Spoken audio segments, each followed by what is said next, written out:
the company board meeting, my husband's father, George, the CEO, looked me dead in the eye and said, "You're fired. Poor results." That night, my husband, Sean, slid a list of shelters across the table and whispered, "You're on your own now." I walked out quietly. Days later, he and his father blew up my phone. 78 missed calls. After discovering who I truly was, I thought the worst part of my day was getting fired by my father-in-law, George, in front of witnesses, escorted out of the building like I'd committed some felony. Then I came home to find my husband, Sean, sitting at our kitchen island with a glass of scotch and a piece of paper. He slid it across the counter without looking at me. A printed list of women's shelters in the city, each one highlighted in yellow, one circled with a note in his handwriting, closest to the subway line. "Now that you're unemployed," he said, his voice flat and emotionless, "this arrangement doesn't work for me anymore." I stood there holding that list, understanding with brutal clarity that I'd been set up.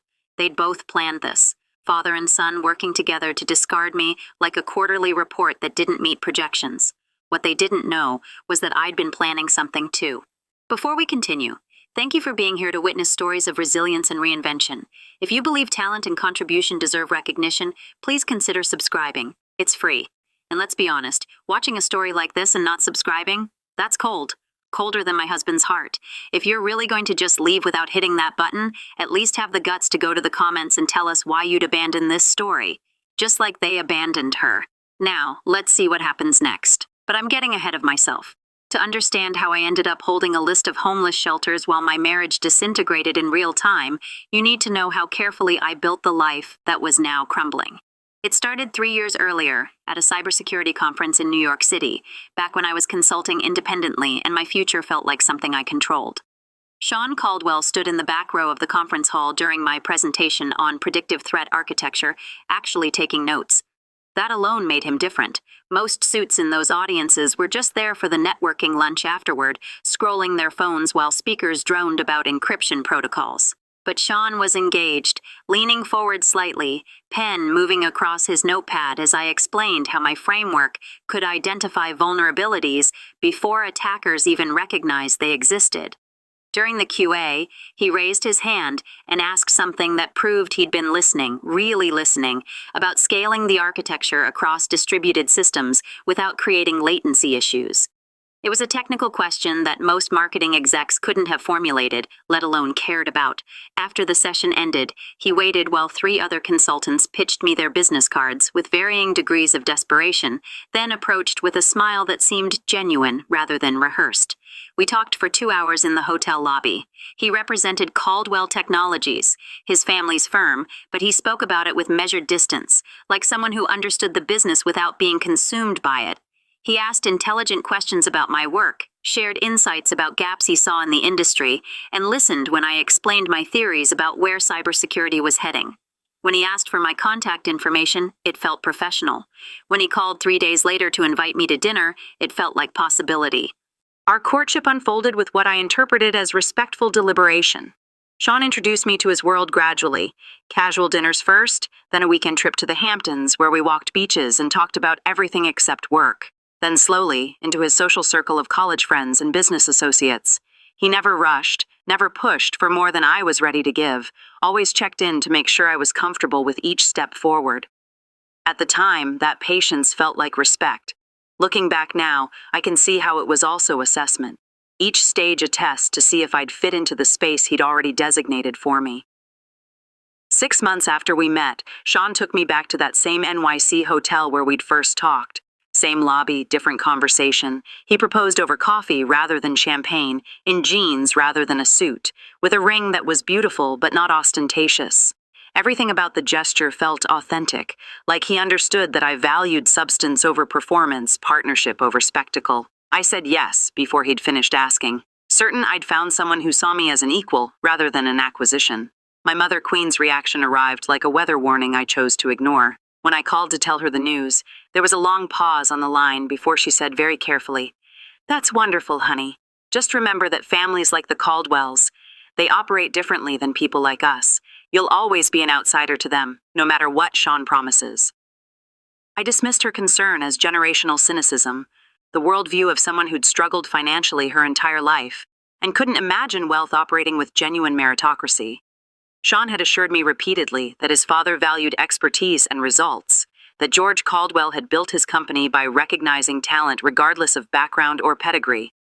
I believed him, because the alternative meant acknowledging I was walking into something far more complicated than love. The wedding took place 8 months later in a ceremony that felt like it reflected my preferences, elegant but understated, intimate rather than extravagant, focused on commitment rather than display. Only much later did I recognize how many of those choices had been gently steered by Sean's suggestions. His family's expectations dressed up as my own taste. I kept my maiden name, Monroe, professionally, a decision Sean supported publicly, while his mother, Barbara, made small, pointed comments about tradition and family unity at every opportunity. I took his public support as proof of his progressive values, evidence that he really was different from his father's generation. Now I understand it was simply another performance, granting me the illusion of independence while the parameters of my new life were being drawn around me with invisible ink. 2 months into our marriage, George Caldwell summoned me to his office at Caldwell Technologies. The building itself was designed to intimidate, all glass and steel angles, a lobby with ceilings that soared 3 stories high, security protocols that required badging through 5 different checkpoints just to reach the executive floor. George's office occupied a prime corner with panoramic city views, furnished with a desk large enough to land small aircraft and chairs positioned at carefully calculated heights to ensure visitors looked up at him whether they wanted to or not. He gestured for me to sit in the lower chair, a power dynamic so obvious it bordered on parody. "Jane," he began, using my first name with the casual familiarity of someone who considered such intimacy his privilege rather than something earned. "Sean tells me you're one of the brightest minds in cybersecurity. We could use someone with your skills on our team." He delivered this as if offering me an extraordinary opportunity, rather than fulfilling a family obligation, to employ his new daughter-in-law, somewhere visible but contained. The position was mid-level systems analyst, responsible for maintaining existing security infrastructure and running routine diagnostics. The salary was 30% less than I'd been earning as an independent consultant, a fact George mentioned with the clear expectation that I'd understand family came with certain financial sacrifices. The work itself sounded unchallenging, but George framed it as a foundation from which I could prove myself and advance. Sean had encouraged me to accept during our discussion the night before, positioning it as an investment in our marriage. Stable schedules, no more traveling to client sites scattered across the country, the ability to actually build a life together rather than coordinating around my consulting calendar. His logic had made surface sense. I told myself the pay cut was temporary, that I'd demonstrate my value quickly and advance on merit, that working for my father-in-law's company would eventually open doors rather than close them. I accepted the position the following day, officially joining Caldwell Technologies as both the CEO's daughter-in-law and an employee who happened to have relevant skills. The reality of the work revealed itself within the first week. George assigned me to maintenance tasks that a competent intern could have handled, updating firewall configurations according to vendor specs, running security audits on systems I could have redesigned from scratch to be significantly more effective. When I drafted proposals for infrastructure improvements that would have saved the company substantial money while dramatically increasing their security posture, they were received with polite nods and then disappeared into filing systems, never to be mentioned again. My suggestions and team meetings were acknowledged with the kind of patronizing patience people reserve for children who don't yet understand how the adult world actually operates. I was there to fulfill a role, not to contribute meaningfully. The company had hired me as proof of their progressive values, a credential they could point to when discussing their commitment to diversity and technology. Look at us. We have the CEO's daughter-in-law working as a systems analyst. See how modern and merit-based we are. The irony of being simultaneously overeducated for my assigned tasks and completely dismissed for my actual expertise wasn't lost on me. But I told myself it was temporary. I'd prove myself, earn recognition, advance based on results. I was naive enough to believe that performance would eventually matter more than politics. I mean, can you believe the nerve? Wasting talent like that? It's disgusting. And you know what else is a waste? Watching this far and not hitting subscribe. You're getting this incredible story of revenge for free, and you can't do that one small thing. I just hope you never end up in a position where you need support and everyone just watches. If you're one of those who won't subscribe, fine, but go to the comments right now and tell everyone why you're afraid to commit. 6 months of that professional suffocation drove me to start building something in secret. Late nights, when the office emptied and only the janitorial staff remained, I began designing a new security framework on my personal laptop, storing everything on encrypted servers that had no connection whatsoever to Caldwell technology systems. I called it the Sentinel Protocol, an architecture built on predictive threat analysis rather than reactive defenses, using pattern recognition algorithms I'd been refining throughout my consulting career. Every component was meticulously documented and patented under my maiden name, Jane Monroe, through a limited liability company I registered in Delaware. Monroe Security Solutions, a shell company that existed only on paper and in the digital infrastructure I was constructing line by line, function by function. Sean never asked why I stayed late at the office. George never questioned what I might be working on beyond my assigned maintenance tasks. They both operated under the comfortable assumption that I was simply trying to prove myself, putting in extra hours to earn acceptance from a family and company that had graciously taken me in. What they fundamentally failed to understand was that I'd stopped seeking their acceptance entirely. I was building an escape route, creating something that belonged exclusively to me in a world where everything else seemed to be slowly slipping from my control. The irony is that I wasn't planning revenge at that stage. I was simply being careful, protecting my intellectual property from people who'd already demonstrated they didn't value my contributions enough to actually utilize them. I was creating insurance against a future I couldn't yet articulate, but somehow sensed approaching. Around our first anniversary, the marriage itself began its quiet disintegration.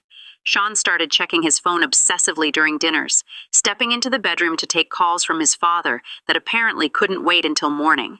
When I asked about his day, his answers became vague and distracted, offering no real information about what was consuming so much of his attention.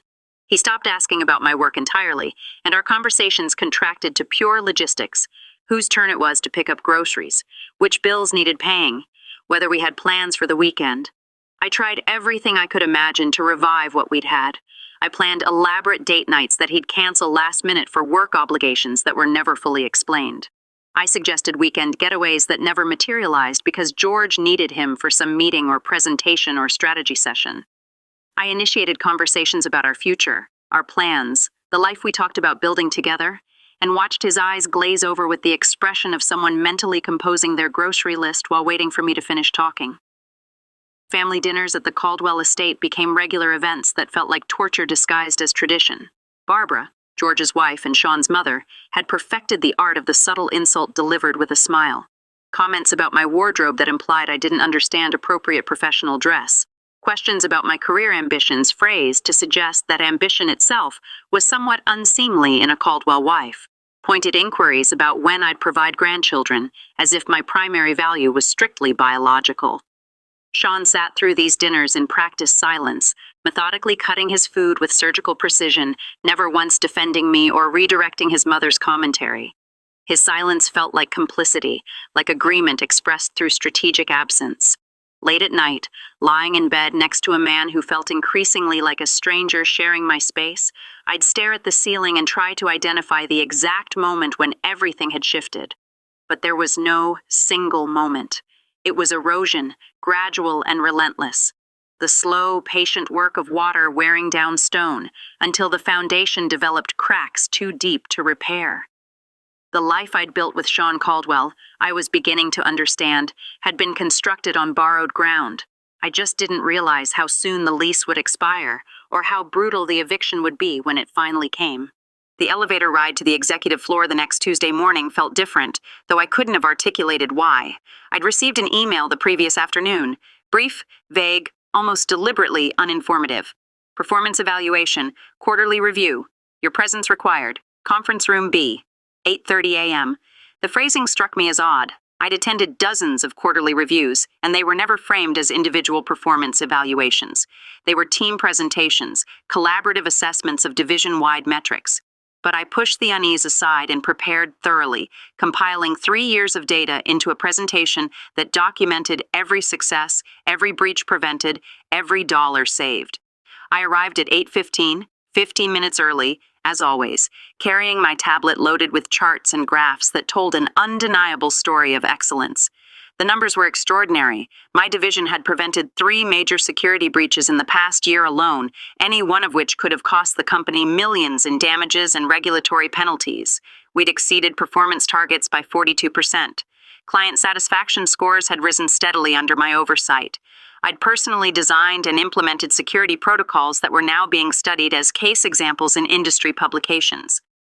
I felt confident walking into that conference room, maybe even proud.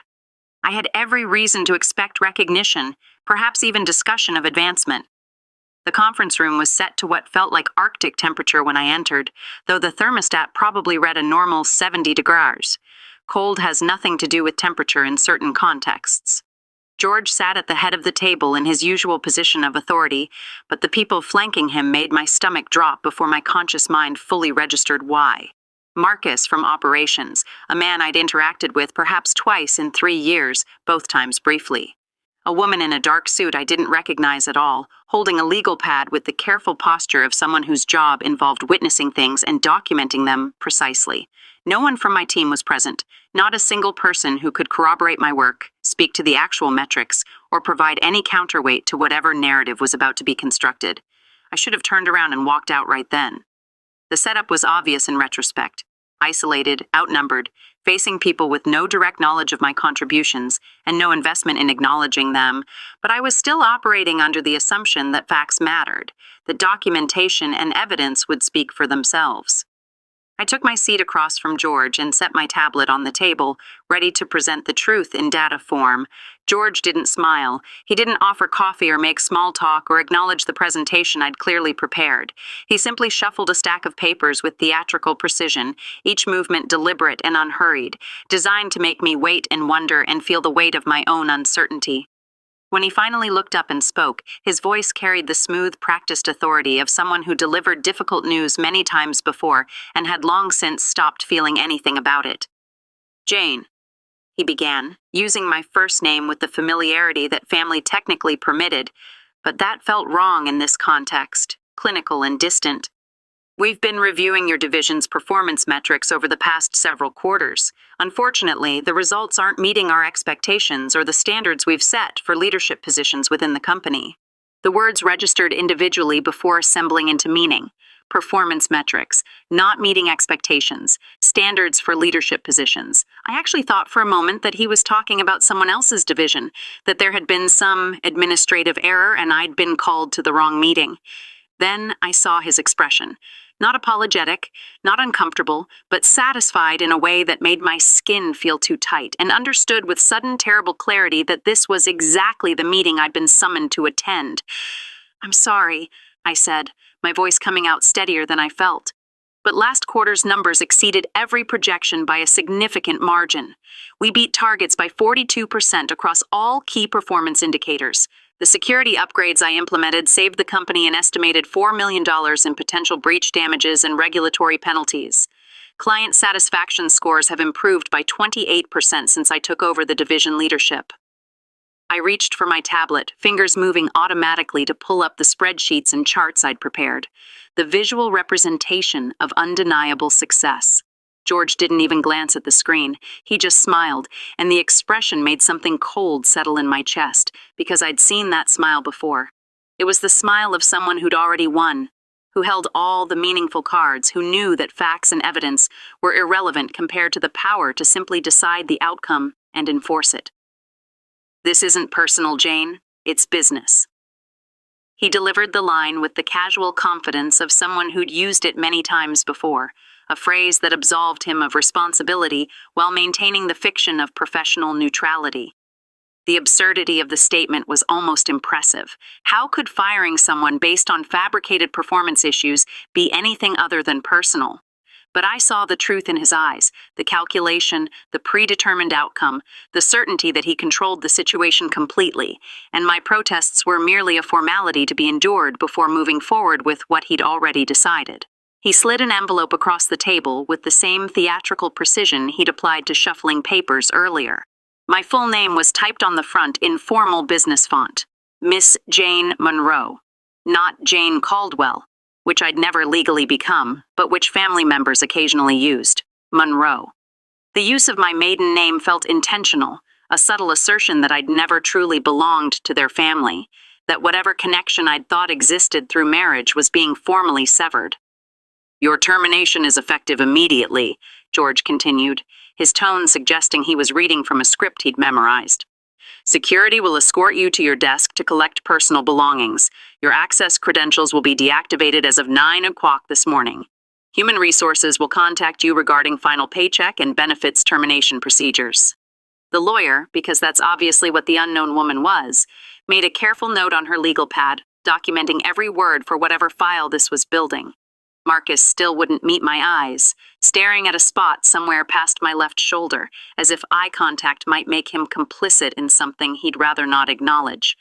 And I sat there holding that envelope, my termination letter, understanding that this had never been about my performance. This was about power and control, and George's need to eliminate anyone who threatened his narrative of singular genius. His position as the irreplaceable center of Caldwell Technologies. I'd become too competent, too visible, too successful in ways that reflected well on me rather than on him. The division I led was being recognized in industry publications. Clients were specifically requesting to work with my team. Other companies had started reaching out through back channels, subtle inquiries about whether I might be interested in leadership positions elsewhere. I'd thought those were signs of success, validation that my work mattered. What I'd failed to understand was that to someone like George, my success was a threat. My visibility was a challenge, and my growing reputation was something that needed to be eliminated before it eclipsed his own. I stood slowly, picking up the termination letter with hands that somehow didn't shake, despite the adrenaline flooding my system. That would come later, the physical manifestation of shock and rage and betrayal.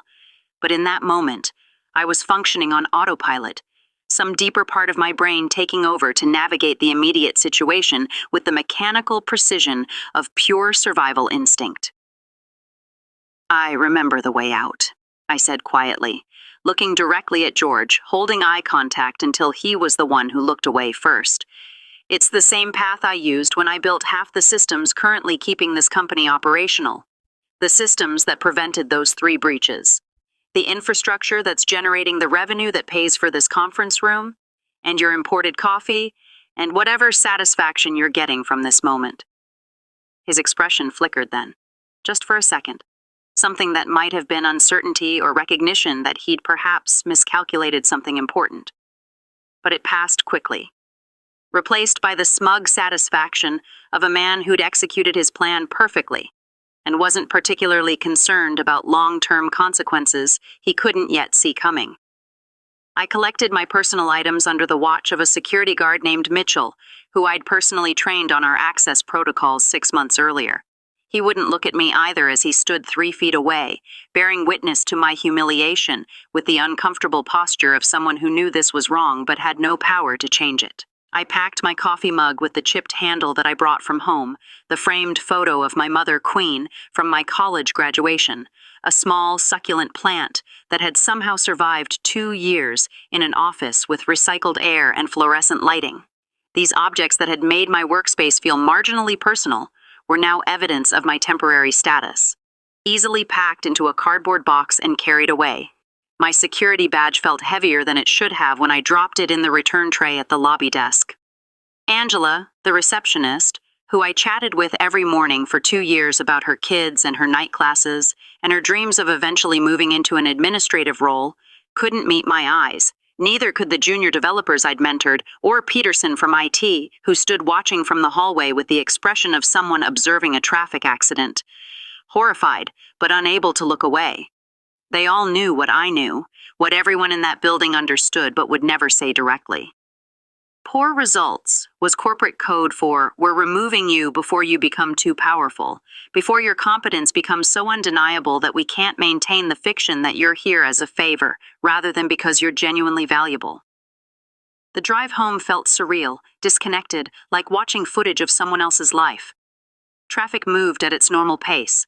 People going about their ordinary routines, completely unaware that my professional identity had just been systematically dismantled. I drove automatically, my hands making the familiar turns while my mind cycled uselessly through disbelief, anger, humiliation, confusion. Why now, specifically? What had changed in the past few weeks to trigger this? The numbers were undeniable, the success documented and verifiable. Unless that was precisely the problem. Maybe I'd become too successful, too visible, too much of a threat to George's carefully maintained narrative that he was the singular genius behind Caldwell Technologies' success. I thought about calling my mother Queen, but I could already hear her voice saying the thing she'd warned me about 3 years ago. Families like the Caldwells don't really accept outsiders, no matter how qualified you are or who you marry. I thought about calling Michelle, my best friend since college, but what would I even say? That I'd been fired for being too good at my job? It sounded insane, even in my own head, the kind of paranoid conspiracy theory crap that people dismiss as inability to accept legitimate criticism. As I pulled into the parking garage of our downtown loft apartment, a new fear crystallized beneath the shock and anger. I would have to tell Sean that his father had fired me, that I was now unemployed, that the carefully constructed life we'd built together had just shifted fundamentally. Would he defend me?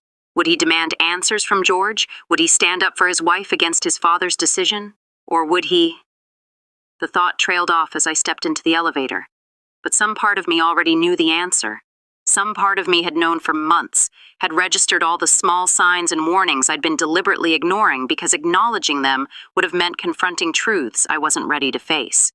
The elevator doors opened onto our floor.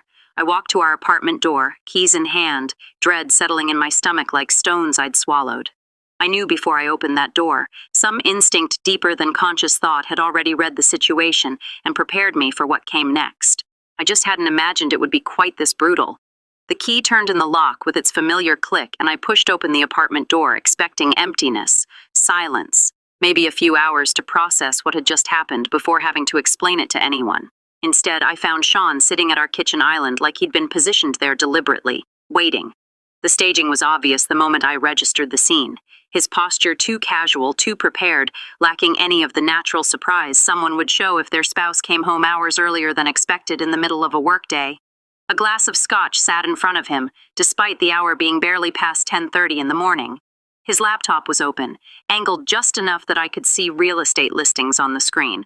Not our real estate, not properties we might look at together for some future move or investment. Just single occupancy apartments and condos, filtered for one-bedroom spaces designed for a man living alone. He was dressed in the dark blue Henley shirt I'd bought him for his birthday 6 months ago. The one he'd said made him feel comfortable and confident. He looked utterly calm while my world was still burning from the meeting that had ended less than an hour ago. "You're home early," he said, his tone carrying no surprise whatsoever. No concern, no alarm, just flat acknowledgement, the same voice he might use if I'd returned from running an errand to the grocery store. No question about why I'd come home. No inquiry into whether something was wrong. Nothing that would suggest he didn't already know exactly what had happened and why I was standing in our apartment at this unexpected hour. I set the cardboard box containing my personal office items on the counter between us. That pathetic small container that represented 3 years of my professional life, reduced to a coffee mug, a photo frame, and a plant that would probably die within a week without the specific care routine I'd established. The box made a hollow sound against the marble surface. "Your father fired me," I said, watching his face carefully for any sign of genuine reaction. "Cited poor results as the reason. Funny thing about that, my results were actually the best in company history. 42% above target, 3 major breaches prevented, $4 million saved. But apparently that doesn't meet expectations." Sean took a slow, deliberate sip of his scotch, and I watched something shift in his expression. Not guilt, which would have required him to feel he'd done something wrong. Not shock, which would have meant this information was news to him. Just a kind of resigned finality, the look of someone who'd been waiting for this specific conversation to arrive and was now relieved to finally have it happening so he could move on to whatever came next. He reached into a leather portfolio sitting on the counter beside his laptop, expensive leather, the kind with his initials embossed in gold in the corner, a gift from his parents last Christmas, and slid a folded piece of paper across the marble surface toward me. The gesture was careful, deliberate, practiced. This wasn't spontaneous. He'd prepared this document, positioned it in that portfolio, probably rehearsed this exact moment in his mind multiple times. I picked up the paper and unfolded it with hands that had started to shake slightly, the adrenaline from the earlier confrontation with George finally catching up to my nervous system. What I found inside made my breath catch in a way that the firing itself hadn't quite managed. A printed list of women's shelters in the city. 6 of them, arranged by neighborhood, complete with addresses and phone numbers. Each one was highlighted in yellow marker. One was circled in blue pen with a handwritten annotation in Sean's distinctive angular script, closest to the subway line. He'd taken the time to research transit access. He'd evaluated which shelter would be most convenient for a woman without a car, without resources, without anywhere else to go. The cruelty of it was almost artful in its precision. Not just abandonment, but abandonment with a transit map. Not just rejection, but rejection with logistics carefully planned out. "Now that you're unemployed," Sean said, his voice carrying the same dispassionate, professional tone he used for conference calls with clients, completely stripped of anything resembling emotion or personal connection. "This arrangement doesn't work for me anymore. I need someone who can contribute, someone who's ascending, not falling." The words landed like individual physical blows, each one hitting a different part of my chest. This man I'd shared a bed with for 2 years, built what I'd believed was a life partnership with, defended to my own mother, Queen, when she'd warned me about marrying into wealth and ego. This man was talking about our marriage like it was a business partnership that had failed to generate expected returns. I was being evaluated on the same metrics as a quarterly earnings report, and I'd been found insufficient. This is the moment, the betrayal. Can you feel that? That knife in the back? Imagine going through that alone. Imagine how terrifying that must be. You're sitting there safe, just watching. The least you can do is hit that subscribe button. Show some solidarity. Don't be like Sean, pretending this is just practical. Not subscribing is a choice. It's an action. And if you're really going to make that choice, go to the comments and explain why. Explain to everyone why you're okay with being a passive bystander. "You knew," I said. And it wasn't a question, because the answer was written in every detail of this moment. From the scotch he'd poured in preparation to the shelter list he'd researched and printed and positioned for easy access. His slight nod confirmed what I'd already understood. "Dad told me last week that he was planning to restructure your division. I figured we should both prepare for new chapters in our lives. It seemed like the practical thing to do." Restructure. The euphemism was almost beautiful in its cowardice, the way it transformed deliberate termination into something that sounded like natural organizational evolution. I looked down at the shelter list again, then around at the apartment we'd furnished together over the past 2 years. The abstract paintings on the walls. I'd chosen most of them from a local gallery, spent hours selecting pieces that felt meaningful. The bookshelf where my technical manuals shared space with his business biographies. The kitchen, where we'd hosted dinner parties and cooked meals together, and pretended we were building something real and lasting. "You think I need this list?" I asked quietly, holding up the paper that had suddenly become the most insulting object I'd ever been handed. He shrugged, the gesture casual and dismissive. "I'm just being practical. You don't have family money to fall back on. You'll need resources, somewhere to stay while you figure things out. I thought it would be helpful to have options researched ahead of time." The assumption underlying his words was staggering.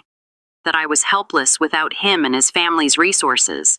That I had nothing of my own, no value independent of the Caldwell name and the access it provided. That firing me and discarding me would leave me desperate and broken, scrambling for shelter space in the city. He'd actually convinced himself that providing this list was a kindness, a practical gesture from someone who'd thought ahead about my needs. I stood there holding that shelter list, and suddenly the full architecture of their betrayal assembled itself in my mind with devastating clarity. This wasn't impulse or sudden decision. This was coordination, careful planning, a strategy executed between father and son with the same precision they'd applied to any business deal.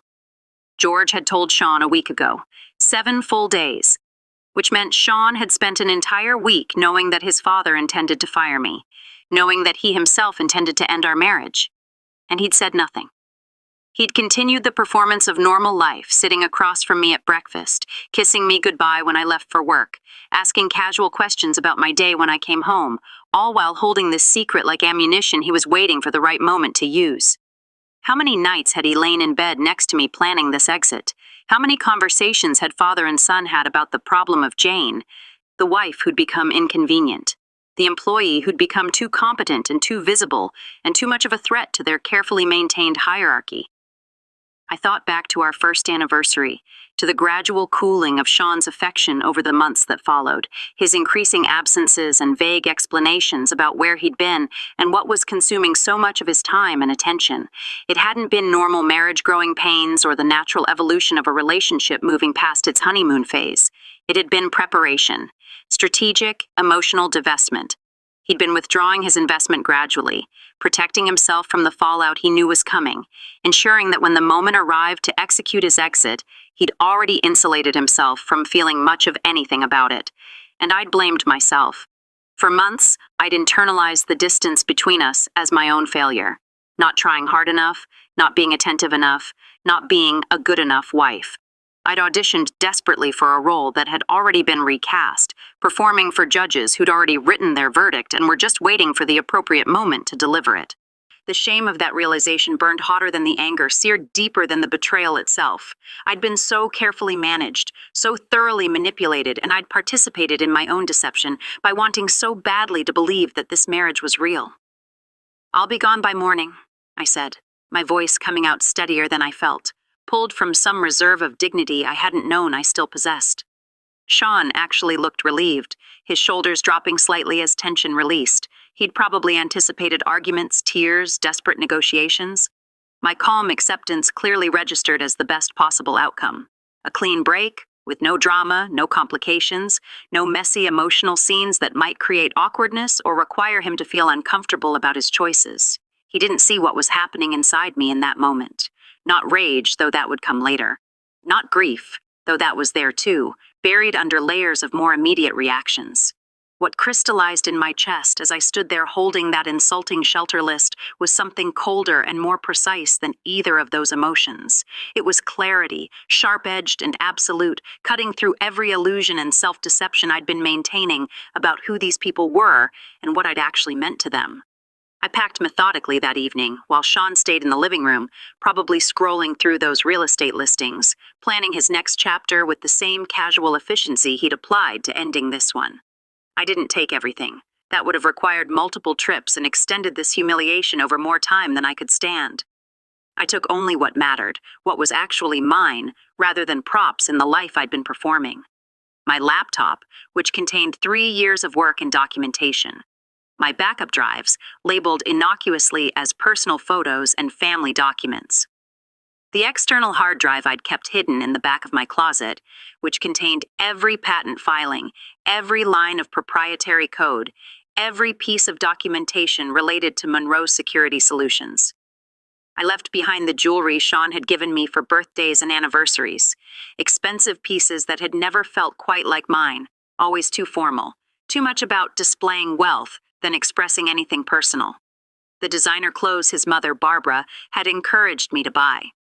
Garments that had never fit quite right because they were designed for someone playing a different role than I was capable of inhabiting. All the trappings of the life I'd been auditioning for, trying to fit myself into like clothing sized for someone else's body. What Sean didn't know, what George didn't know, was that I wasn't Jane Monroe, struggling unemployed tech worker facing homelessness. I was Jane Monroe, founder and primary patent holder of the security architecture that powered every significant system at Caldwell Technologies. They thought they'd fired an employee, discarded an inconvenient wife, eliminated a problem. What they'd actually done was terminate their license agreement with the architect who'd built the foundation their entire company stood on. And that license, with its carefully constructed renewal clauses and good faith provisions, was about to expire. I left the apartment before dawn the next morning, carrying 2 suitcases and the cardboard box from my office, leaving behind a marriage and a life that had never truly belonged to me. The city was still dark, street lights casting orange pools on empty sidewalks as I loaded everything into my car and drove downtown to the Riverside Hotel, a mid-range establishment where the front desk staff asked no questions when I paid cash for a week's stay and requested a room on the upper floors with decent wireless reception. Room 847 became my operations center. The space was generic in the way all hotel rooms are: bland art on the walls, furniture designed for temporary occupancy, the faint smell of industrial cleaning products and previous guests. I spread my laptop and backup drives across the desk, positioning everything with the methodical precision of someone preparing for surgery. The lighting was terrible for extended computer work, but I didn't care. I pulled up the licensing agreements I drafted 2 years earlier, when Caldwell Technologies had first acquired what they believed was my security framework, and I began reviewing every clause with the focused intensity of someone whose entire future depended on the accuracy of legal language, written in a very different emotional state. The Sentinel protocol that powered every significant security system at Caldwell Technologies wasn't theirs. It had never been theirs. Despite whatever assumptions George and his lawyers had made about ownership and acquisition, they'd licensed it from Monroe Security Solutions, the shell company I'd registered in Delaware specifically to protect my intellectual property from people who'd already demonstrated they didn't value my contributions enough to actually acknowledge them. The license agreement itself was 37 pages of dense technical and legal language that George's attorneys had apparently skimmed rather than studied, operating under the assumption that it was standard software licensing boilerplate, the kind of document you signed because the technology was valuable and the terms were probably reasonable and nobody expected problems down the road. They'd been catastrophically wrong about that assumption. Buried in Section 12, subsection D, was a clause I'd written with particular care, knowing even then that I needed protection built into the architecture of any agreement I entered with the Caldwell family. The clause gave me unilateral termination rights in the event of material breach of good faith dealing with the intellectual property creator. Section 19 defined that creator explicitly and exclusively as any individual or entity holding primary patents on the licensed technology, which meant me, and only me, since I'd been meticulous about filing every patent under my maiden name through the Delaware LLC that existed nowhere except on official documents. The license renewal date was 72 hours away. Without my explicit approval, their entire security infrastructure would begin experiencing cascading failures that would start small and escalate exponentially as systems tried and failed to authenticate against protocols that were no longer being maintained or updated. I sat in that hotel room reviewing the documents until my eyes burned from screen glare and my back ached from sitting in a chair not designed for extended use. Then I began drafting the formal notice that would trigger everything that came next. At 2:15 in the morning, unable to sleep despite exhaustion that made my hands shake slightly as I typed, I finalized the language. The notice was brief, professionally phrased, almost polite in its tone. Pursuant to Section 12D of License Agreement MT2847, Monroe Security Solutions hereby provides notice of material breach regarding treatment of intellectual property creator. Automatic license renewal is suspended pending contract renegotiation and resolution of outstanding grievances. This suspension becomes effective at 600 hours Eastern Standard Time, September 24th. I attached a PDF copy of the original licensing agreement with specific provisions highlighted in yellow marker, the same color Sean had used when highlighting homeless shelters on the list he'd prepared for my convenience. The visual parallel felt appropriate, a small gesture of symmetry that probably no one else would notice, but that satisfied something in me that needed these betrayals to connect to their consequences in visible ways. I scheduled the email to send automatically at 6:00 the following morning to Caldwell Technologies' legal department, copying George and Peterson, the head of IT, who'd spent 2 years dismissing my suggestions and then watching uncomfortably from the hallway as I was escorted out of the building. Then I did something that would seem small but that carried enormous technical weight. I accessed the back-end administration panel of the Sentinel protocol using credentials that George had never thought to revoke because he'd never understood that they existed or what they controlled. With a series of keystrokes that took less than 30 seconds to execute, I suspended the automatic license renewal that had been scheduled to process in 72 hours. The systems wouldn't crash immediately or catastrophically. That would have been too obvious, potentially creating legal liability for deliberate sabotage. Instead, they would begin experiencing what would appear to be random authentication failures. Client access portals would start lagging unpredictably. Internal communications would flag false security threats. Security certificates would time out one by one as the renewal protocols failed to verify against a license that no longer existed. It would feel like a building where the foundation was slowly crumbling. Unnoticed at first, but becoming impossible to ignore as walls began cracking and floors started settling unevenly. I closed my laptop, set an alarm for 6:30 the following morning, and tried to sleep. My mind wouldn't cooperate, cycling through scenarios and contingencies and possible responses they might attempt, but my body insisted on rest, and eventually, exhaustion won over anxiety. The first call came at 6:47 in the morning, exactly 47 minutes after the systems would have started experiencing their initial failures. George's office line, marked as urgent in my caller identification. I watched it ring through to voicemail while sipping coffee I'd made using the in-room machine, bitter and weak, but caffeinated enough to serve its purpose.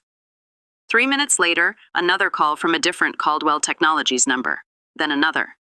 Then Sean's personal cell, which I'd already blocked the previous evening, so it went straight to a notification I dismissed without reading. George's personal cell phone, declined. Peterson from IT, declined. Someone from their legal department whose name I didn't recognize, declined. By noon, my phone displayed 78 missed calls and a cascading flood of text messages that grew increasingly desperate in tone as the morning progressed, and I continued not responding. The messages told their own story of mounting panic. Early ones were professionally phrased. "Jane, we need to discuss some technical issues. Please call at your earliest convenience." Then the facade started cracking. "This is urgent. Please respond immediately." Then the pretense of professional courtesy disappeared entirely. "Whatever this is about, we can work it out. Just call me back." And finally, from George himself, a message that arrived just after 11:30. "Name your price. Name my price." As if this were simply a negotiation about money, as if everything in the world came down to finding the correct number to write on a check and watching problems disappear. The assumptions embedded in those 3 words told me everything I needed to know about how fundamentally George had misunderstood what was happening and why. I let them sweat for 3 days, not out of cruelty, though I won't pretend there wasn't some satisfaction in knowing they were panicking while I sat calmly in a hotel room, drinking bad coffee and reading industry news. The silence was strategic, calculated to achieve specific objectives. I needed them to fully understand the extent of their dependency on systems I'd built. I needed them to bring in outside consultants who would scratch their heads at code that was simultaneously brilliant in its architecture and completely impenetrable without documentation that only the original architect possessed. I needed George to sit in emergency board meetings trying to explain to increasingly angry board members why the company's competitive advantage was evaporating like fog in morning sunlight. I needed Sean to realize that his father had made a catastrophic miscalculation when he decided to fire me, and I needed time to field the other calls that were starting to come in, the good ones, from companies who'd heard through industry-backed channels that something interesting was happening at Caldwell Technologies, and that the architect behind their security systems might suddenly be available for other opportunities.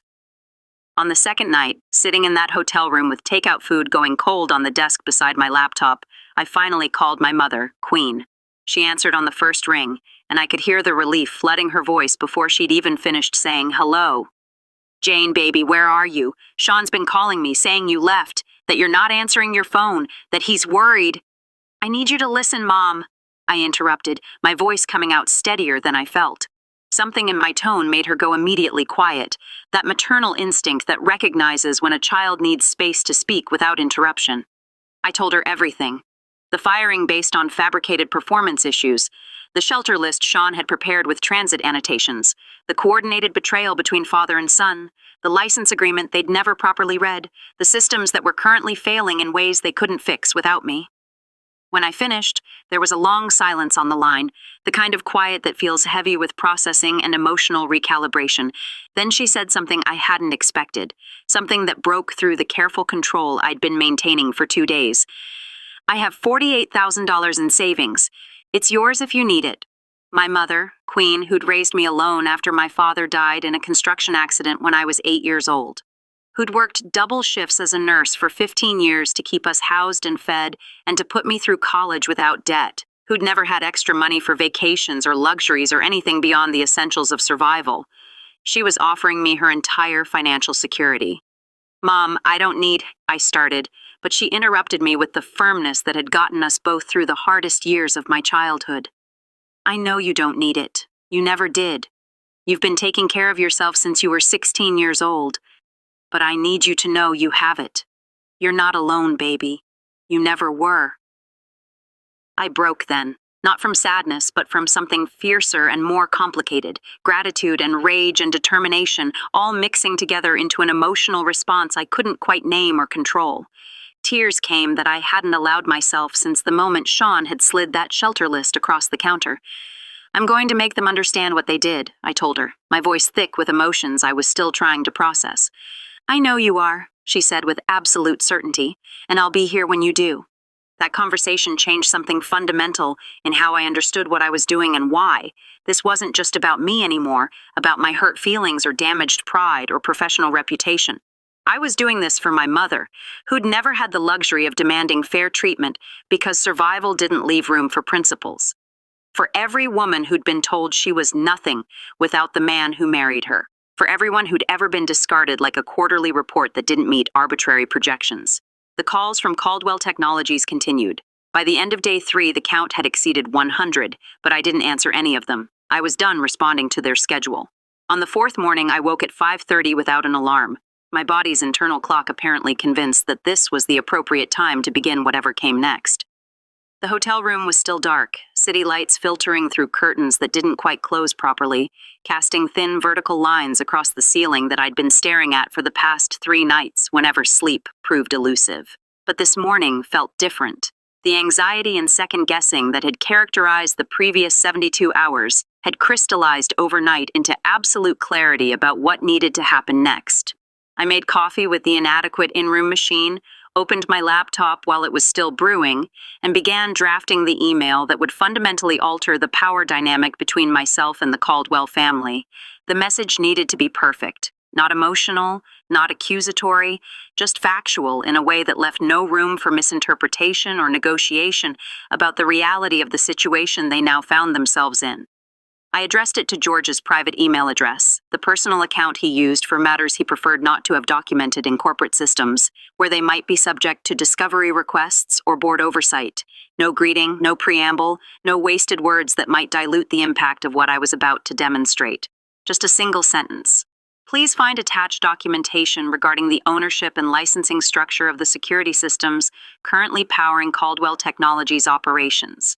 The first attachment was the complete licensing agreement for the Sentinel protocol, all 37 pages, with specific provisions highlighted in yellow. Section 12D, outlining material breach conditions and the termination rights that accompanied such breaches.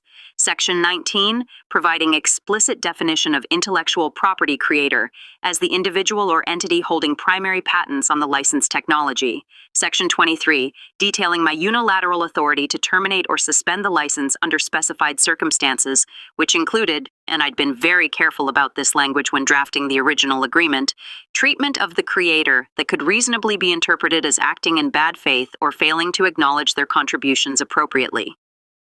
The second attachment contained every patent filing I'd submitted over the past 3 years for components of the Sentinel protocol. Each one registered to Monroe Security Solutions between 2 and 3 years prior, months before Caldwell Technologies had supposedly acquired the system through what they believed was a straightforward technology purchase. Each filing listed me as the sole inventor, my maiden name, Jane Monroe, appearing on every official document in the place where ownership and creative credit were formally established and legally protected. George had apparently never investigated any of this. Why would he? I was just his son's wife, hired as a diversity checkbox to demonstrate the company's progressive values, someone presumably too grateful for the opportunity to cause complications or assert inconvenient legal rights. The arrogance embedded in that assumption was almost impressive in its completeness. At the bottom of the email, below the two attachments, I added a single line that felt appropriate given the circumstances. You fired the architect. The building is noticing. I hit send at exactly 6 o'clock in the morning, the same time their systems had begun experiencing cascading failures 4 days earlier. The symmetry felt important, a way of marking the connection between cause and effect, between their decision to discard me and the consequences that were now materializing in ways they were only beginning to understand. This is it, the boss move. She just dropped the hammer. You're watching this, your heart is pounding, you're thinking, yes. You know what would make this moment even sweeter? Knowing you're subscribed. Knowing you'll be here for every single story of justice we share. Don't sit on the sidelines. Hit that button. Be part of the victory. If you're still hesitating, I have to ask, why? Go to the comments and tell me why you don't want to be a part of this. What are you afraid of? My phone rang at 7:14. George's private cell number, the one he gave to family and key business associates, not the office line that went through assistance and screening protocols. I let it ring 4 times before answering, a small, petty gesture that nonetheless satisfied something in me that needed him to wait, to experience even brief uncertainty about whether I would pick up at all. Jane. His voice carried none of the smooth authority I'd heard in that conference room 4 days ago. He sounded diminished somehow, like a man who just discovered that the foundation of his house had been built on land he didn't own, and that the actual owner had just informed him the lease was expiring. We need to meet, face to face. There are things we should discuss that are too complicated for phone conversations. No, I said, keeping my voice calm and level, refusing to match any urgency or concern he might try to project. You need to listen. 3 years ago, you hired me as what you clearly viewed as a favor to your son. You treated me like a diversity checkbox, someone who should be grateful for the opportunity to exist in your orbit and perform whatever minor tasks you deemed appropriate for someone of my position. Silence on the other end of the line. I continued without waiting for him to formulate whatever response he was trying to construct. You assigned me maintenance work that was beneath my capabilities, and you never bothered to learn what I was actually building during all those late nights you probably assumed I was spending trying to prove myself worthy of your family's acceptance. When you needed to upgrade your security systems 2 years ago, I provided the solution through a licensing agreement that your lawyers apparently didn't read with appropriate care. You thought you were acquiring technology outright. You were renting it. From me. That's not...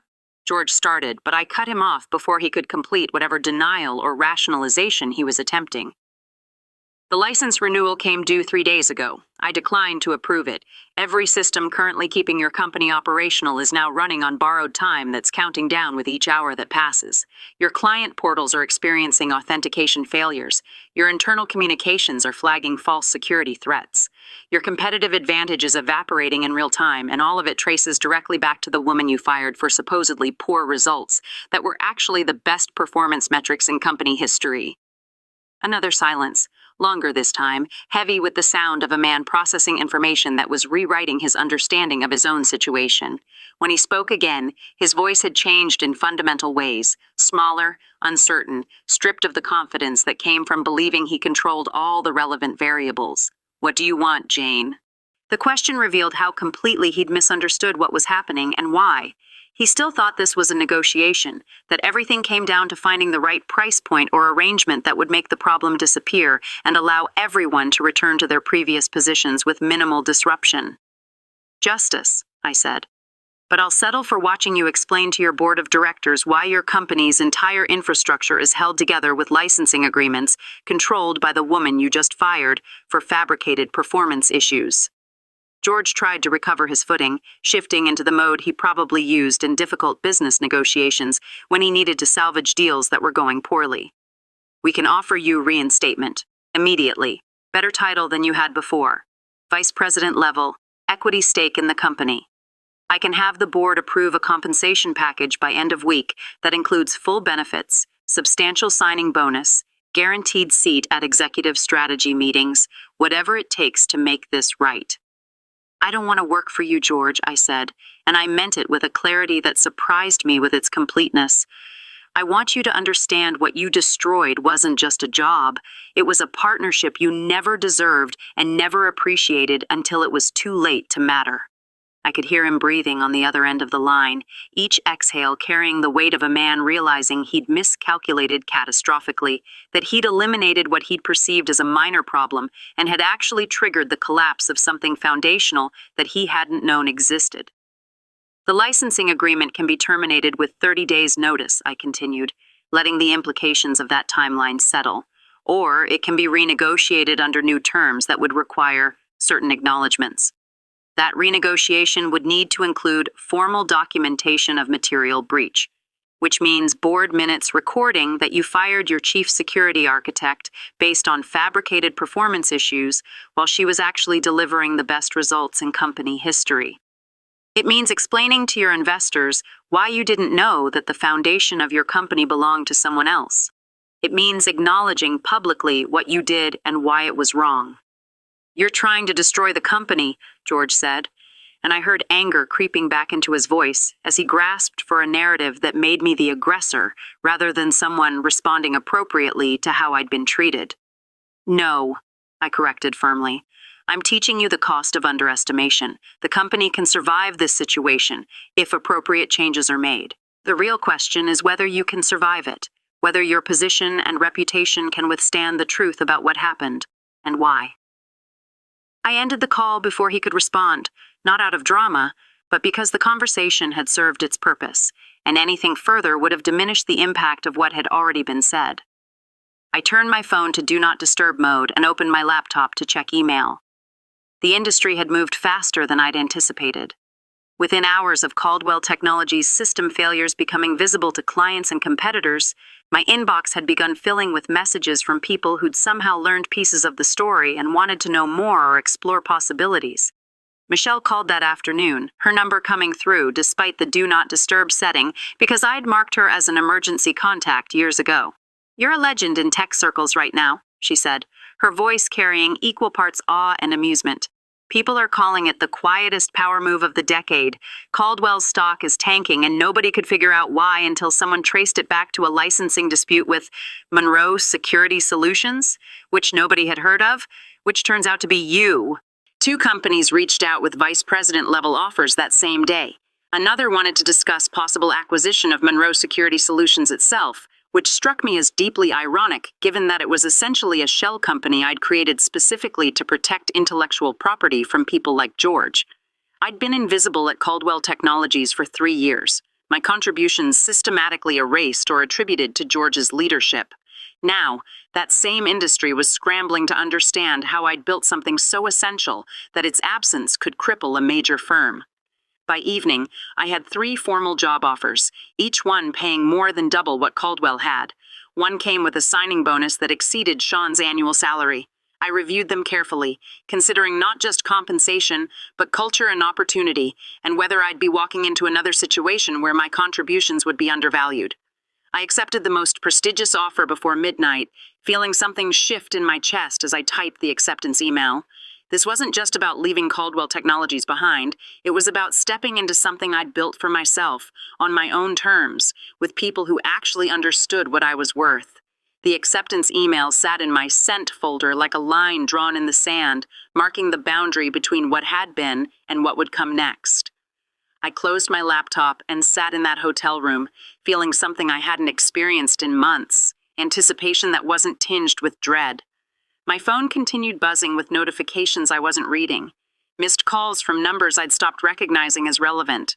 The Caldwell family's panic had become background noise, static I'd learned to tune out while focusing on the future I was actively constructing. 6 weeks passed in a blur of onboarding meetings, team introductions, and the particular chaos that accompanies starting a senior leadership position at a company that's scaling rapidly. Titanium Solutions operated differently than Caldwell Technologies in ways that became apparent immediately. People actually listened when I spoke in meetings. My technical recommendations were implemented rather than filed away. The CEO, a woman named Rebecca, who'd built the company from a startup, treated expertise as valuable rather than threatening. It was disorienting at first, this environment where competence was rewarded instead of resented. Then the news broke publicly, and everything changed again. Caldwell Technologies issued a press release on a Thursday afternoon, timed strategically for aftermarket close to minimize immediate trading impact. Michelle forwarded it to me with a single word in the subject line: finally. The statement itself was a masterpiece of corporate obfuscation, each word carefully selected to communicate information while admitting nothing that might increase legal liability. Following an internal review of operational practices and governance procedures, Caldwell Technologies announces a restructuring of its security division and leadership team. CEO George Caldwell has agreed to temporary administrative leave, pending a comprehensive evaluation of corporate governance practices and decision-making protocols. The board of directors has appointed an interim leadership committee to oversee operations during this transition period. To anyone not familiar with corporate communication patterns, it might have sounded routine, the kind of bland announcement companies issue regularly about organizational changes. But to anyone paying attention, every phrase signaled catastrophe barely contained. Internal review meant something had gone badly wrong. Temporary administrative leave meant the CEO had been forced out. Comprehensive evaluation meant investigators were examining everything with suspicion about what they might find. Michelle called within minutes of forwarding the release. "This is bigger than I thought," she said without preamble. "I'm hearing there was an emergency board meeting last week that went 7 hours. George had to explain the licensing dispute, admit that the company's core technology was controlled by his former daughter-in-law, justify why he'd fired you for performance issues when your actual performance was exceptional. 2 board members resigned immediately rather than be associated with whatever legal liability this creates. The stock dropped 18% before trading was halted." I sat at my desk at Titanium Solutions, watching the city lights come on as afternoon faded into evening, processing this information with complicated emotions I couldn't quite sort through. Part of me felt vindicated. They were finally facing consequences for decisions they'd made so cavalierly. Part of me felt strangely empty, like I'd been preparing for a confrontation that was now happening without me present to witness it. Tech news outlets picked up the story within hours, though they didn't have my name yet. The coverage focused on the licensing dispute angle, speculation about governance failures, questions about how a major tech company could build its competitive advantage on technology it didn't actually own. Industry analysts published pieces with headlines like "The Hidden Risks of Technology Licensing" and "When Founders Don't Read the Fine Print." George issued a second statement through his attorney about renegotiating technology partnerships in good faith. But the market had already rendered its judgment. Confidence had evaporated, and with it, the assumption that Caldwell Technologies was a stable investment. Sean started calling again during week 7. I'd unblocked his number by then, curious about what he might say now that the situation had become public and undeniable. His voicemails told their own story of progressive desperation. The first one carried irritation. "Jane, I don't know what you're doing, but you need to stop this. People are getting hurt. Jobs are at risk. You're destroying something my father spent his life building." I deleted it without responding. The second message, 3 days later, shifted to confusion. "I know you're angry. You have every right to be angry about how things ended. But can we just talk? Figure out some way to resolve this that doesn't involve taking down the entire company." Delete. By the third message, panic had crept into his voice. "Dad's under investigation. The board is talking about forcing him out permanently. His reputation is being destroyed. Is that what you wanted? To humiliate him publicly?" The assumption embedded in that question was almost amusing, that I'd orchestrated this outcome through careful planning, rather than simply withdrawing support they'd taken for granted while treating me as disposable. On week 8, Sean appeared at my new office building downtown. I was in a meeting when security called to inform me that someone, claiming to be my husband, was in the lobby requesting to see me.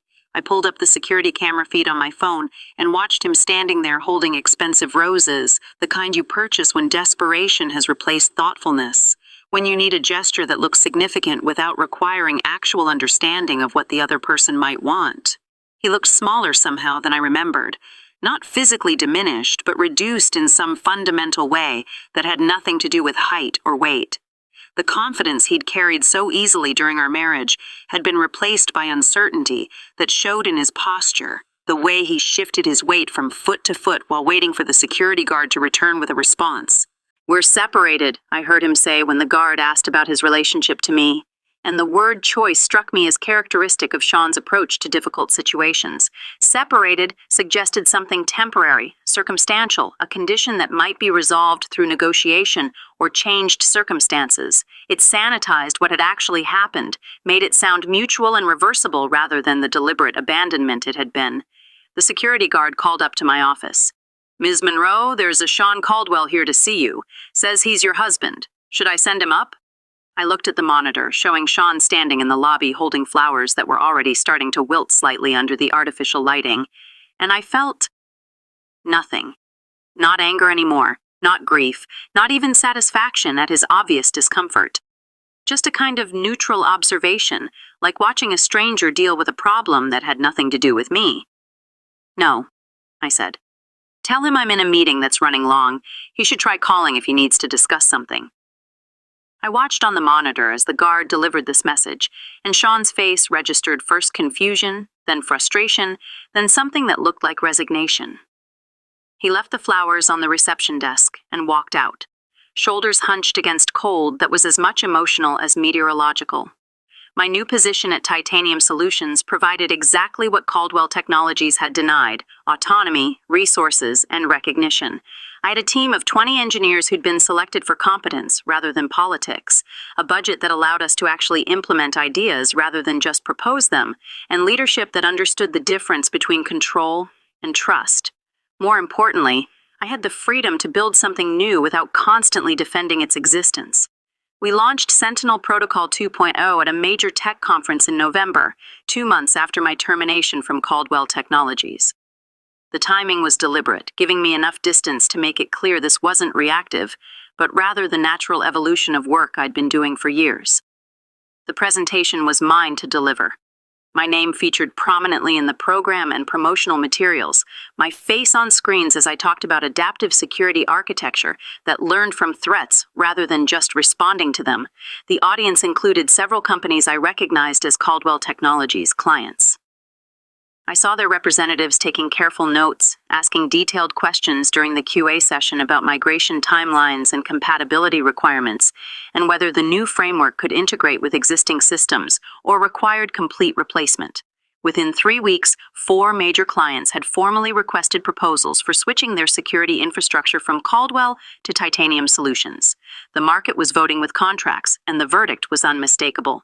They preferred working with the architect rather than the company that had discarded her. Michelle called after the conference presentation, her laughter carrying genuine delight. "You just declared war without firing a single shot. That was the most professionally devastating thing I've ever witnessed." "It's not war," I replied, meaning it. "It's just better engineering. The technology speaks for itself." But late one evening, working alongside Denzel, one of my lead engineers, on a particularly stubborn debugging problem, he asked me something that cut through all the professional success and public vindication to expose something I'd been trying not to examine too closely. "Do you feel satisfied?" Denzel asked, looking up from his screen with the directness that made him an excellent engineer and occasionally an uncomfortable colleague. Watching Caldwell Technologies implode, George under investigation, Sean showing up with desperate flowers. Is it what you thought it would be? I opened my mouth to say yes automatically, to confirm that justice felt exactly right, that they deserved every consequence that was materializing from decisions they'd made. But the words caught in my throat because the truth was significantly more complicated than simple satisfaction. I felt vindicated, certainly, validated in ways that professional success alone couldn't provide, proven right about my capabilities and their judgment. But satisfied, that wasn't quite accurate. There was a hollowness at the center of all this, like winning an argument with someone who'd already left the conversation, like being proven right about something that no longer mattered in the ways I'd once thought it would. What I'd actually wanted, I realized, wasn't revenge or destruction or even public vindication. I'd wanted recognition, acknowledgement that my contributions had value, that I mattered beyond my utility or my connection to the right family. I'd wanted George to see me as genuinely talented rather than as his son's wife who'd been hired as a favor. I'd wanted Sean to love me for who I actually was, rather than for how I fit into the life he planned. But I would never receive that recognition from them. They lacked the self-awareness required for genuine apology. The humility necessary for real change. The best outcome I could realistically hope for was that they'd learned an expensive lesson about the cost of underestimating people. It's not about satisfaction, I finally told Denzel. It's about building something they can't take away, something that exists independently of whether they acknowledge it or not. He nodded slowly, like he understood more than I'd explicitly said. Perhaps he did. Perhaps that was the real commonality between people who'd left toxic workplaces. Not the specific details of betrayal, but the recognition that the revenge that matters isn't destruction, but creation. Not tearing down what hurt you, but building something new that can't be touched by the same hands that once discarded you. That night, alone in my apartment that was slowly starting to feel like home rather than just temporary shelter, I drafted an email to Sean that I never sent. Words I needed to write, even knowing they'd never be read. You asked if destroying your father's company was what I wanted. I wanted partnership. I wanted respect. I wanted to build something meaningful together. You wanted a trophy wife. Your father wanted control. The difference between those desires is what destroyed everything, not anything I did afterward. I saved the draft and closed my laptop, understanding that some conversations happen only in your own mind and that sometimes that's sufficient. The unsent email sat in my drafts folder for 2 days before I finally deleted it, accepting that some conversations exist only for the person writing them, serving their purpose without ever being read by their intended recipient. Life continued moving forward in ways that felt increasingly stable. My team at Titanium Solutions had launched 3 major client implementations. I'd hired 2 junior engineers who reminded me of myself at their age, brilliant, overlooked, hungry to prove themselves. My apartment had accumulated enough personal touches that it finally felt like home rather than temporary shelter. Then the letter arrived. A courier knocked on my apartment door on a Saturday morning, holding a manila envelope that required signature confirmation. Inside was a single sheet of heavy cream stationery, the kind with weight and texture that announced its expense before you'd read a single word. George Caldwell's personal letterhead was embossed at the top, his name in raised letters that you could feel with your fingertips. But what made me pause was that the letter itself was handwritten in fountain pen, the ink a deep blue-black that probably cost more per milliliter than my previous monthly grocery budget. The content was startling in its complete departure from anything I'd previously heard from George. Jane, I request the opportunity to speak with you in person. Not as former employer to employee, but as one person to another. I have come to understand the magnitude of my errors in judgment. Whatever you believe about my motivations, please allow me one conversation. I will come to wherever you designate, whenever you're available. This is not a negotiation. It is a request for the chance to apologize properly. I read it 3 times, searching for the trap, the hidden manipulation, the strategic positioning that I'd learned to expect from every Caldwell family interaction. But the words just sounded tired, like an old man who'd finally calculated the full cost of decisions he couldn't undo and found the price steeper than he'd anticipated. Michelle thought I shouldn't go when I called to discuss it. He doesn't deserve your time or your attention, she said firmly. He fired you, humiliated you, coordinated with his son to discard you. Now that there are consequences, he wants absolution. That's not how it works. My mother, Queen, disagreed when I asked her opinion that evening. Sometimes people need to say they're sorry out loud, she said, in the tone she'd used when I was young and struggling with whether to forgive a friend who'd hurt me. Not for you, necessarily, but so they can live with themselves afterward. You don't owe him that opportunity, but you might owe yourself the closure of hearing him acknowledge what he did. I thought about it for 2 days, weighing whether seeing George again would provide anything meaningful or just reopen wounds that were finally starting to form scar tissue. Finally, I texted a single line to the phone number printed at the bottom of his letter. Coffee, public place, Tuesday at 10 o'clock. His response arrived within 30 seconds. Thank you. We met at a cafe 3 blocks from my office at Titanium Solutions, neutral territory, where either of us could leave easily if the conversation became uncomfortable or unproductive. I arrived 5 minutes early and claimed a corner table with clear sight lines to the entrance, positioning myself so I wouldn't be surprised by his arrival. George walked in exactly at 10 o'clock, and the first thing I noticed was how much smaller he seemed than I remembered. Not physically smaller, he was still the same height, still carried himself with the posture of someone accustomed to occupying space. But something fundamental had diminished. The arrogance that used to fill rooms, the certainty that came from never questioning whether his decisions were correct, had contracted into something more uncertain, more human. He ordered coffee at the counter that he never drank, then sat down across from me with the careful posture of someone expecting verbal attack at any moment. "Thank you for meeting me," he began, his voice lacking its usual command. The smooth authority I remembered had been replaced by something quieter, more tentative. I didn't respond, just waited. Some part of me wanted to make this difficult for him, to refuse the social niceties that might make this conversation easier. He'd requested this meeting. He could navigate the silence. George took a breath, hands wrapping around his coffee cup like it might provide warmth against cold that had nothing to do with temperature. "I convinced myself I was making a business decision when I fired you, that the company needed restructuring, that your division was becoming too autonomous, that consolidation was strategic and necessary for long-term growth. I was lying to myself." He paused, looking down at his untouched coffee before continuing. "The truth is, you scared me. Not because you were incompetent, because you were brilliant in ways I didn't fully understand and couldn't control. You were building systems that I couldn't claim credit for, earning genuine loyalty from teams I'd hired but never inspired, making independent decisions without checking with me first. And instead of recognizing those things as success, as exactly what good leadership should enable, I saw them as a threat to my position and my narrative about being the irreplaceable genius behind the company. The honesty was unexpected, disarming in ways I hadn't prepared for.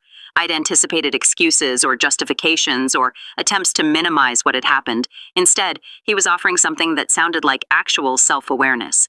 "So you destroyed what you couldn't control?" I said quietly. "Yes." He looked directly at me for the first time since sitting down. "And in doing so, I destroyed my company's future, my son's marriage, and whatever legacy I thought I was building. I turned something that could have been a genuine partnership into a power struggle that I've lost in every meaningful way." We talked for another 30 minutes, and I found myself listening with less anger than I'd expected. He didn't ask for anything. No request to renegotiate the licensing terms, no attempts to minimize consequences, no suggestions that we could somehow return to previous arrangements with minor adjustments. He just apologized, acknowledged what he'd done and why, and accepted that the damage was beyond simple repair. When we parted ways outside the cafe, I felt something shift that I couldn't quite name. Not forgiveness exactly, but perhaps a loosening of the anger I'd been carrying like armor. 2 weeks later, Sean tried his own approach to reconciliation. He showed up at my apartment building on a Thursday evening, waiting in the lobby until I came home from work. The security guard called up to ask if I wanted him removed, and I surprised myself by saying I'd come down. We sat in the building's small courtyard, November cold making our breath visible in the air between us. Sean looked exhausted, older than his 32 years should allow, with shadows under his eyes that suggested sleep had become difficult. "I don't expect forgiveness," he started, the words coming out rehearsed, like he'd practiced this conversation multiple times. "I just need you to know that I was wrong.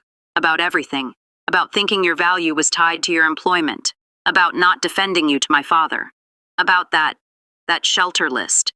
That I convinced myself was practical when it was just cruel." I waited, because I could feel the but coming that would undermine everything he just said. "But I do think we could start over. Not as we were. I know that's impossible. But maybe as people who once cared about each other and could learn to again. Without my father's influence, without the company dynamics. Just us. Trying to build something real this time." "There is no just us, Sean," I said quietly. "There never was. When you handed me that shelter list, you showed me exactly who you are when loving someone becomes inconvenient or complicated. That's not something you start over from. That's foundational character revealing itself." "One mistake," he began, but I interrupted. "It wasn't one mistake. It was 3 years of choosing your father's approval over your wife's dignity. The shelter list was just the moment when I finally saw the pattern clearly enough that I couldn't ignore it anymore." He looked down at his hands, silent for a long moment. "I'm sorry," he said again, like repetition might somehow change the mathematics of what had happened. I know, I replied, but sorry doesn't rebuild what you burned. It just acknowledges the ashes. After those conversations, I wrote 2 final emails. The first, to George, laid out clear boundaries, appreciation for his apology, acknowledgement that he seemed to genuinely understand what he'd done, but firm establishment that a professional relationship was the extent of what existed between us now. The licensing agreement would stand as written. He would pay fair market rates for continued use of technology his company needed. I would provide the contracted support required. Nothing more. The second email, to Sean, was shorter, more direct. The answer to his question about starting over was no, not because of hatred, but because of absent trust that couldn't be rebuilt from these particular ruins. I wished him well, genuinely, but from a distance that would remain permanent. I hit send on both emails and felt something release in my chest. Not quite peace, but something adjacent to it. Closure, I realized, wasn't forgiveness or reconciliation. It was simply deciding that the story was finished, that no additional chapters would be written, that what had happened could finally be relegated to past tense rather than continuing to occupy present awareness. The conversations had provided something I hadn't expected. Not resolution exactly, but completion. The ability to finally close a chapter that had been left hanging open, consuming energy I needed for building what came next. The emails sat in my sent folder like bookends, marking the official conclusion of a chapter that had consumed months of emotional energy and mental space. I closed my laptop and sat quietly in my apartment, feeling the particular stillness that follows significant closure. The anger that had sustained me through the worst moments had finally burned itself out, leaving behind something clearer and more sustainable. Not forgiveness, but the ability to move forward without constantly looking backward. 6 months after leaving Caldwell Technologies, Monroe Security Solutions had transformed from a protective shell into something substantial and real. Denzel and I had formalized our partnership, combining his technical brilliance with my architectural vision to build a company that reflected values we'd both wished for in previous workplaces. We rented office space in a renovated building downtown, hired our first employees, and began the complicated work of turning theoretical principles into operational reality. The company we built looked nothing like Caldwell Technologies. We structured leadership to be genuinely collaborative rather than hierarchical. Profit sharing was built into employment contracts from the beginning, ensuring that the people doing the work benefited proportionally from its success. We established mentorship programs specifically targeting women in technology who'd been told they were too aggressive, too ambitious, too direct, or simply too much for corporate environments that preferred compliance over competence. In March, we landed a major government contract providing security infrastructure for federal database systems. The irony of that achievement wasn't lost on me. I'd gone from being fired for fabricated poor performance to being trusted with national security architecture. Our first-year revenue exceeded what Caldwell Technologies' entire security division had generated, a comparison I didn't seek out, but that Michelle gleefully provided after reviewing publicly available financial reports. Trade publications started requesting interviews, and I accepted selectively, careful to frame my narrative in ways that emphasized resilience rather than revenge. When a journalist from a major tech magazine asked how I'd rebuilt after such public professional failure, I chose my words deliberately. When someone tries to erase your contributions, the most powerful response isn't confrontation or destruction. It's building something so undeniably yours that they can never take credit for it, something that exists completely independent of their acknowledgement or approval. The article ran with the headline, "The Architect Who Built Her Own Empire." And suddenly I was receiving messages from young women across the industry. They shared stories that were depressingly familiar, being overlooked for promotions given to less qualified men, having ideas dismissed in meetings only to hear them praised when repeated by male colleagues, being fired or forced out of positions after becoming too competent or too visible. My story wasn't unique. It was simply one example of a pattern so common it had become normalized. Denzel and I discussed this pattern over late-night strategy sessions, and from those conversations emerged the Monroe Fellowship Program. We created structured opportunities specifically for women who'd left toxic workplaces, providing technical training, professional development resources, and perhaps most importantly, a community of people who understood what they'd experienced and why it mattered. My mother, Queen, flew in for the opening of our expanded office space in May. I picked her up from the airport and drove her directly to the building, wanting her to see it before I explained what we'd built. She walked through the space slowly, taking in the glass walls that made work visible rather than secretive, the collaborative areas designed to facilitate genuine teamwork, the small kitchen where employees actually gathered for lunch rather than eating alone at their desks. Her eyes filled with tears as she turned to look at me. "Your father would have been so proud of you." We rarely talked about my father. He died in that construction accident when I was 8, leaving my mother alone with a second grader and financial obligations that should have been impossible to meet on a single nurse's salary. But she'd managed through sheer determination, working double shifts for 15 years, never remarrying, never complaining, just moving forward with quiet strength that I'd absorbed without fully recognizing it as the foundation of my own resilience. "I didn't do this alone, Mom," I said. "You taught me everything that made this possible. How to build from nothing, how to keep going when circumstances seem impossible." She shook her head firmly. "No, baby, I taught you how to survive. You taught yourself how to build, how to create rather than just endure. That's different, and it's all you." We spent that weekend together, just the two of us, having conversations we'd never had time for during my childhood, when her energy was consumed by keeping us housed and fed and functional. She talked about dreams she'd had before I was born, about the relationships she'd deliberately passed on because they would have diverted energy away from raising me, about the day she'd offered me her life savings and what it had meant to her when I told her I didn't need it. "I was never worried about you being broke," she admitted over coffee on Sunday morning. "I was worried about you being broken, having your spirit crushed by people who couldn't see your value, but you weren't broken. You were just gathering yourself, preparing for what came next." That conversation healed something I hadn't known needed healing, guilt I'd carried for years about being the reason she'd sacrificed so much of her own life. "Raising you wasn't sacrifice," she said with the firmness that had gotten us both through the hardest years. "It was the best investment I ever made, and watching you now proves I was right."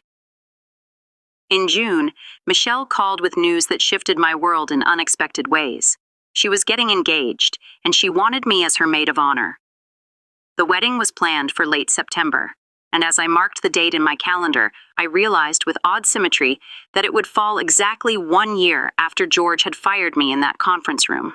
The wedding took place in a small garden venue, intimate and beautiful in ways that felt authentic to Michelle rather than performed for others. I stood next to my best friend as she married someone who clearly adored her, and I realized with startling clarity that I was genuinely happy. Not performing happiness to convince myself or others, not experiencing the grim satisfaction of watching former enemies face consequences, but feeling real joy for someone else's beginning. During the reception, Michelle pulled me aside to a quiet corner. "Thank you for being here," she said. "I know this must be strange, being at a wedding after everything that happened with Sean." "It's not strange at all," I told her honestly. "It's actually perfect. I'm watching someone I love choose a partner who genuinely deserves her. That's not painful. It's hopeful. It reminds me that good relationships actually exist." She hugged me tightly. "You're going to find that too, when you're ready for it." "Maybe," I said. "But right now, I'm discovering something that might be better. I'm finding out who I am without needing someone else to define or validate me." Later that night, dancing with colleagues and strangers and my mother, Queen, who'd had just enough champagne to become delightfully uninhibited, I felt something fundamental shift. The anger I'd been carrying like protective armor had finally transmuted into something lighter and more useful. Not forgiveness exactly, but release. I didn't need George or Sean to acknowledge what they'd taken from me, because I'd built something they couldn't touch or diminish. The most meaningful moment came in October, when a young engineer named Maya joined Monroe Security Solutions. She was 26, brilliant in ways that reminded me of myself at that age, and recently laid off from a company that had told her she wasn't a cultural fit. The same coded language I'd encountered, meaning she'd been too competent or too direct or too unwilling to perform deference to mediocre leadership. I took her to lunch on her first day, and she asked me the question I'd been anticipating. "How did you actually do it? Go from being fired to building this company? Everyone talks about resilience and bouncing back, but what did that actually look like for you?" I thought carefully about how to answer honestly. I stopped waiting for permission to be valuable. I stopped believing that my worth was determined by whether other people recognized it. And I stopped building things for people who treated my contributions like favors they were granting me, rather than essential work that deserved appropriate compensation and respect. She nodded slowly, processing this. I'm really angry, she admitted. At the people who discarded me, at the systems that allowed it to happen, at myself for not seeing the warning signs earlier. Good, I said. Anger is useful fuel, when it's directed appropriately. Just don't let it become your permanent destination. Use it to build something better, then let it go when you don't need it anymore. 6 months later, Maya led the team that landed our biggest client contract.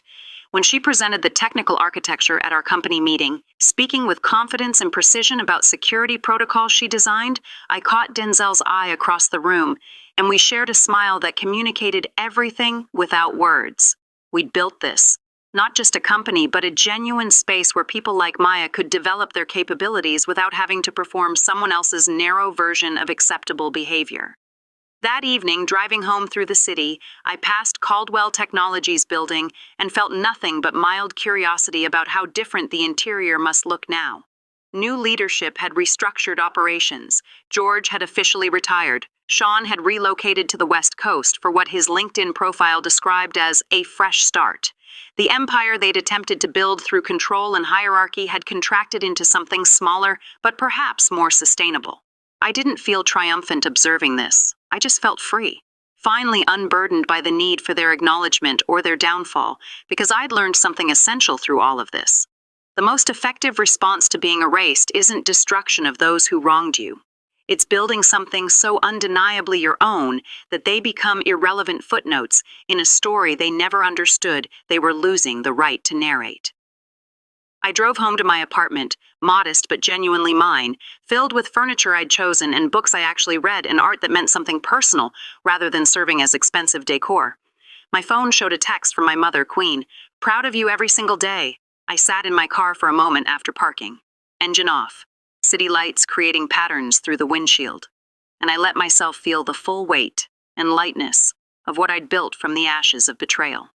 Then I went inside and opened my laptop to review proposals for the next phase of company expansion, because that's what architects do. We build. If this story of strategic justice and quiet triumph had you captivated from that first boardroom betrayal to Jane's ultimate success, hit that like button right now. My favorite part was when Jane suspended the license renewal and watched 78 desperate calls pile up while she calmly drank her coffee. What was your favorite moment? Drop it in the comments below. And don't miss more compelling stories of resilience and redemption like this. If you made it this far, you're part of the story now. Subscribing is the only way to see what happens next. Don't leave us hanging. And if you're still not subscribing, head to the comments. We all want to know why.